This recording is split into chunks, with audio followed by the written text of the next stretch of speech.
seating at the Old North Church was incredibly hierarchical. So downstairs you would have very wealthy people that were buying their pews. Upstairs also had specific seating, but it worked a little bit differently. On the other side of our gallery space, there would be seated children who were under the age of 12. They were not allowed to sit with their families. White indentured servants would be seated over there, as well as apprentices, that sort of thing. And then on this side of the gallery, you would have both free and enslaved congregants of color, so primarily Black and Indigenous congregants. And this space is really here and designed to segregate.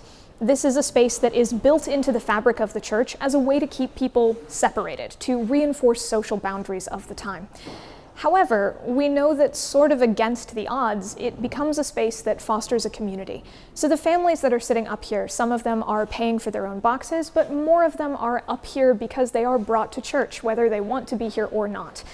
However, it does provide a rare opportunity, which is that if you were enslaved in the 1700s in Boston, there was no guarantee you got to see your friends and family. That was up to the discretion of the people who were enslaving you. One of the few opportunities you might have would be if you were brought to church someplace like Old North.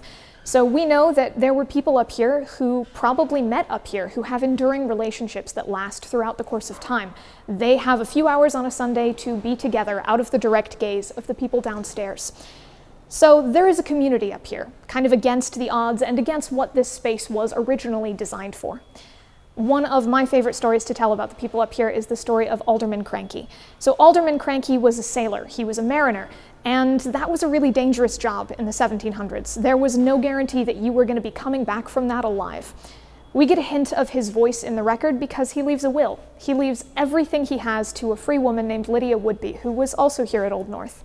This is in case he dies and doesn't get to come back, he's made sure that everything he has goes to her. Fortunately, he does come back, he makes it back from his voyage, and they end up getting married here at the Old North Church. A few years later, they baptize a child here, Mary, who ends up, many years later, getting married in Old North as well. She gets married to an enslaved man named Timothy. And then after that, we have a record of their daughter, Rosanna. So you have at least 3 generations of people who were fostering community and relationships, and a lot of that might have started up in the gallery.